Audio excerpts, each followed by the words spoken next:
पाश्चात्य वैज्ञानिक, मनोवैज्ञानिक और डॉक्टर अब उपरोक्त तथ्यों के और भी गहराई तक समझने लगे हैं।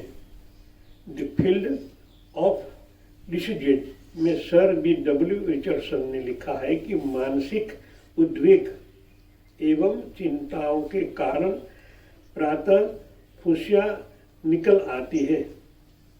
कैंसर, मिर्गी और पागलपन आदि हालत में सबसे पहले मानसिक जगत में ही विकार बढ़ जाते हैं। जब हम वाइब्रेशन देखते हैं ना कैंसर का, आप सब भी वाइब्रेशन शिविर भरे हुए हैं। कैंसर के वाइब्रेशन कहाँ आते हैं? अनाहत और आज्ञा चक्र पर। जो उंगलियां हैं, ये 2 उंगलियां से ऊपर, शायद 2 सूत ऊपर ये अनाहत चक्र है, वो फूला हुआ हमें महसूस होता है। साथ साथ में आज्ञा चक्र, कैंसर के ये वाइब्रेशन है। ये दोनों उंगली फूल जाती है और ये ऊपर 2 सूत जैसा इतना मोटा हो जाती है और पूरा राउंड ऐसे लगता है। उनको कैंसर के वाइब्रेशन कहते और उनका उपचार आज तक नहीं हुआ, क्योंकि वो सूक्ष्म में प्रवेश कर जाती। अनाहत आज्ञा चक्र के ऊपर 2 सूत का एक ऐसा आवरण बन जाता है, उस आवरण में रोग है और उनके हिसाब से आज तक वैज्ञानिक उनकी पहचान नहीं कर पाए। वाइब्रेशन के मास्टर तो पकड़ लेते कि हाँ ये रोग है, उसको कैसे मिटाया जाए। आप इतने सूक्ष्म होकर वह प्राण विद्या से उनको नष्ट कर सकते हो। ब्लड कैंसर, उनका भी अंदर ऐसा ही वाइब्रेशन है। बोन कैंसर, कई प्रकार के कैंसर हैं, उन पर कंट्रोल लिया जा सकता है जब उनके ऊपर के आवरण को आप तोड़ दें। अब कोरोना है, कोष नहीं कोशिका है। कोष को देखने के लिए सूक्ष्म दर्शन यंत्र चाहिए। कोष सेल बॉडी का मुख्य सेल होता है। सेल से भी अंदर, कोशिका के अंदर ये रोग है।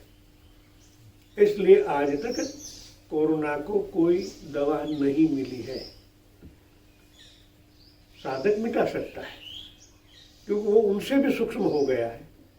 आप जब नाभिक में पहुंचते हैं प्राण विद्या से, तो अंदर कंट्रोल लिया जा सकता है। मैंने पहली बार टीवी में देखा कोरोना नाम से, तो मेरे को मालूम पड़ गया ये कैसा रोग है, उनको कैसे कंट्रोल किया जा सकता है। ये हो सकता है, मगर इतना सूक्ष्म आपको होना पड़ता है, तब जाके पता चलता है कि रोग कैसे बनता है।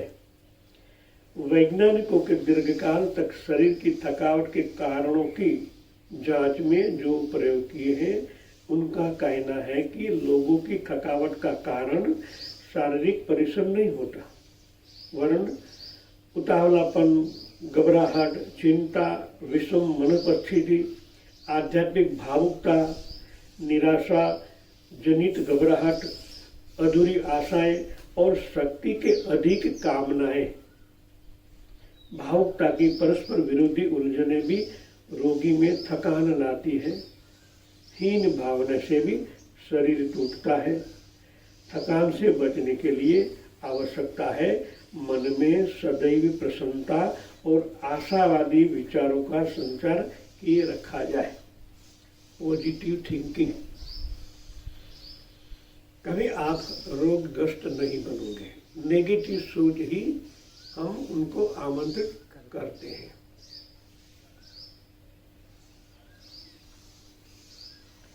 अमेरिका में हुए वैज्ञानिक शोध में डॉक्टरों के एक चिकित्सा दल ने अपनी अंतिम रिपोर्ट इस प्रकार दी। शारीरिक थकावट के 100 रोगियों में से 60 को कोई शारीरिक रोग न था, वरन वे मानसिक दृष्टि से दूषित व्यक्ति थे। अपच के 70, गर्दन के दर्द के पीछे 75, सिर दर्द और चक्कर आने में 80, गले के दर्द में 60 और पेट में वायु विकार से 66% रोगी केवल भावनाओं के दुष्परिणाम से पीड़ित थे। अभी हम भी वाइब्रेशन देख सकते हैं। जिनको वायु का प्रॉब्लम होता है उनका अनाहत चक्र बिगड़ा हुआ होता है। अनाहत चक्र वायु तत्व का कारक है। अब मानसिकता अस्थिर हो जाती है, तब वायु के विकार 49 प्रकार के होते हैं। कल मैंने उन पर थोड़ा रिसर्च किया। प्राण विद्या को किस तरह सूक्ष्म सूक्ष्म करके, कल जब आप टाइम प्रार्थना में थे तब मैं भी तो शांत होकर अंदर उतर जाता हूँ, तब ये मैंने उसको बनाया। 49 प्राण को सूक्ष्म करके प्राण 49 एक ऐसी शक्ति बनाई जो इन विकारों को काम करती है। कहने का तात्पर्य ये है, बनाना क्यों पड़ता है कि ज़्यादातर लोग ऐसे बीमार रहते हैं, कभी घुटनों का प्रॉब्लम, कभी कमर का, कभी हाथ में, कभी सिर में। वो अलग अलग 49 आयुर्वेद में लिखा है, 49 वायु है। उन सब पर कंट्रोल प्राण से ही आ सकता है। मगर हम क्यों मनोविकार बने? प्रश्न तो ये खड़ा होता है। रोग आना तो मिटाया जा सकता है, मगर रोग क्यों उत्पन्न होने दे? हम तो भगवान के भक्त हैं, भगवान आध्यात्मिक क्षेत्र के हैं। हमारे यहाँ तो ऐसा होना ही न चाहिए। अनाहत चक्र संपूर्ण शुद्ध होना चाहिए, तभी तो भगवान मिलेंगे। भगवान न मिले, भगवान की झांकी न होने, तो समझ लेना हमारी अंदर कहीं न कहीं गड़बड़ है। पहले उनको सुधारा जाए तो न रोग होगा और भगवान भी प्राप्त हो जाएंगे, उनकी अनुभूति भी होने लगेगी। सबसे पहले उन पर ही ध्यान दिया जाए। इसी प्रकार डॉक्टर टुके ने इन्फ्लुएंस ऑफ द माइंड अपान की बॉडी नामक अपनी पुस्तक में लिखा है कि पागलपन, मूढ़ता, लकवा, अधिक पसीना आना, पांडु रोग के बालों से सिद्ध गिरना, रक्तहीनता, घबराहट, गर्भाशय में बच्चों की शारीरिक विकृति, चर्म रोग, फोड़ फुंसियाँ, एल्जिमा आदि अनेक बीमारियों केवल मानसिक क्षोभ से ही उत्पन्न होती है। ये साइंस कह रहा है। शरीर के ऊपर प्रैक्टिकल अनुभव करने के बाद रिसर्च होता है, ऐसे सीधा रिसर्च नहीं होता। उनको पहले तो कितने दिन, कितने माह तक संशोधन करना पड़ता है, बाद में जाके वो ग्रंथ बनता है। गवर्नमेंट तब इनको सिक्योर करती है कि हाँ ये हो सकता है। तो ये तो प्रैक्टिकल हुआ है, तो हमें हमारी छात्र को बैलेंस करना सीख लेना चाहिए कि अभी आने वाले समय में और भी भयानक रोग आने वाले हैं।